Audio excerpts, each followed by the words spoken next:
बिस्मिल्लाहिर्रहमानिर्रहीम। अस्सलाम वालेकुम। दूध की सेवइयाँ बनाने के लिए अमूमन क्या किया जाता है, दूध गर्म करके सेवइयाँ डालकर चीनी डालकर पका लिया जाता है। लेकिन आज आपके साथ बहुत ही डिफरेंट, बहुत ही ज़बरदस्त किस्म की दूध वाली सेवइयाँ बनाने की रेसिपी शेयर करूँगी। इंशाल्लाह जब आप बनाकर घर वालों को खिलाएंगे ना, तो सब आपकी तारीफ़ किए बगैर नहीं रह पाएंगे। बनाना बहुत ही ज़्यादा आसान है।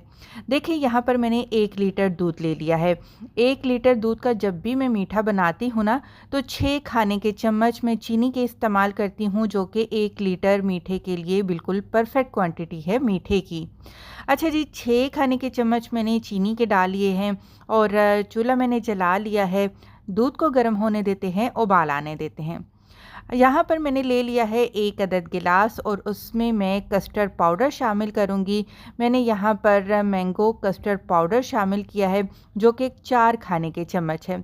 1 लीटर दूध के लिए आप 4 खाने के चम्मच कोई भी कस्टर्ड पाउडर का इस्तेमाल कर लीजिएगा। थोड़ा-सा दूध डालिएगा और अच्छे से अब आपने दूध में कस्टर्ड पाउडर को मिक्स कर लेना है। दूसरी तरफ देखिए, दूध को उबाल आ चुका है।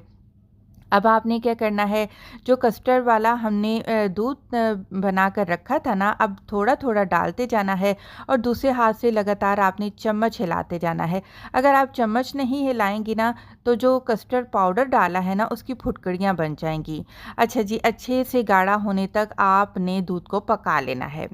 इसके बाद आपने क्या करना है, इसको ठंडा होने के लिए रूम टेम्परेचर पर रख देना है। दूसरी तरफ हमारा जो सॉस पैन में पानी है, वो उबल चुका है। देखिए, मेरे पास है रंगीन सेवइयाँ।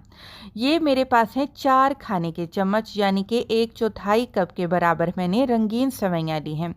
सेवइयाँ ज़्यादा इस्तेमाल मत करिएगा, क्योंकि जब ये पकती हैं ना, तो ये क्वांटिटी में ज़्यादा हो जाती हैं। सेवइयाँ हमने निकाल ली हैं, अच्छे से पक चुकी हैं। इनको फैलाते हैं ताकि ठंडी हो जाएँ। दूसरी तरफ थोड़े से ड्राई फ्रूट लिए हैं, जिसमें थोड़े से बादाम हैं, थोड़े से काजू हैं। हल्का सा इनको ड्राई रोस्ट करेंगे। ड्राई रोस्ट इस वजह से किया है ताकि इनमें थोड़ा सा क्रंच आ जाए और खाने में ये मज़े के लगें। बस हल्का सा इनको ड्राई रोस्ट करना है और इनको भी निकाल कर आपने ठंडा कर लेना है। एक बाउल लेंगे और उसमें पूरा 1 पैकेट टेट्रा पैक क्रीम का शामिल करके अच्छे से उसको फेंट लेंगे। अच्छा जी, क्रीम को एक रखेंगे एक साइड पर। यहाँ पर मैंने बनाई है 2 तरह की जेली, जो कि मैंने एक स्ट्रॉबेरी जेली का इस्तेमाल किया है और दूसरी जेली मैंने बनाना जेली इस्तेमाल की है। इनको भी बनाकर आपने क्यूब में काट कर रख लेना है। आ जाते हैं मेन प्रोसेस की तरफ।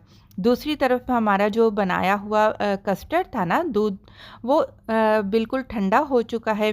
एक दफ़ा से फिर बीट कर लेते हैं ताकि कोई भी फुटकड़ी वगैरह ना रहे। सबसे पहले हम दूध वाले कस्टर्ड में डाल देंगे क्रीम और अच्छे से इसको मिक्स कर लेंगे। मिक्स कर लेने के बाद अब हम डालेंगे इसमें बाकी चीज़ें। देखिए, सीज़नल फ्रूट जो भी आपके पास हैं ले लीजिएगा। यहाँ पर थोड़े से आम या पपीता, जो भी आपको मिले वो डाल लीजिएगा। केले डाल लें, सेब डाल लें थोड़ी, और जो हमने सेवइयाँ उबाल कर रखी हैं वो शामिल करेंगे। ड्राई फ्रूट डालेंगे और जी दूध शामिल कर देंगे कस्टर्ड वाला, और ऊपर डाल देंगे हम इसमें 2 तरह की जेली, जिनको कि अच्छे तरीके से हम मिक्स करेंगे।